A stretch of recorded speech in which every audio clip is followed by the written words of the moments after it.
The main recruiter has been arrested from Mumbai. In fact, he's been identified as Mudbir Sheikh, and moments ago he was produced in court. We are getting you details of the arrest. Now, Mudbir worked with the IT sector, beg your pardon, and earned 56,000 rupees per month.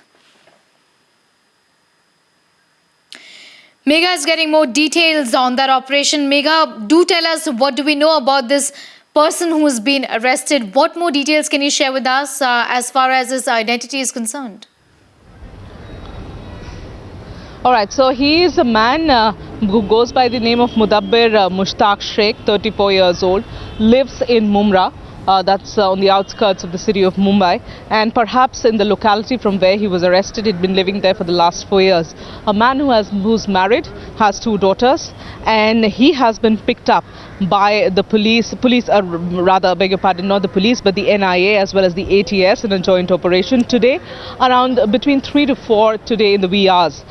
So the team landed up at his house, and this, of course, was a part of this massive raids that were going on, that were being conducted by the NIA in association with various agencies like the Maharashtra ATS, the ATS in Karnataka, in Hyderabad, so on and so forth. So here in Mumbai, of course, they have now they have arrested the person who they believe, of course, is perhaps the head of the module, or they are calling him the kingpin. They are saying that he is the person who sort of stitched this entire module together. He was the one who was in touch with all of these 13 or 14 people who have now been arrested in the pre-dawn raids by the NIA, and that this person's main job essentially was to identify men, indoctrinate them, brainwash them, assist them with money, give them financial assistance, and ensure the safe passage out of India.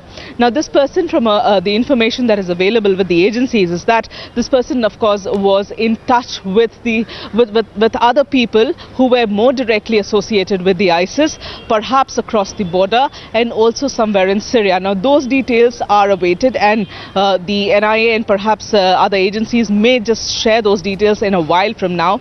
But this is what we are learning, that this person was in touch with an ISIS recruiter across the border,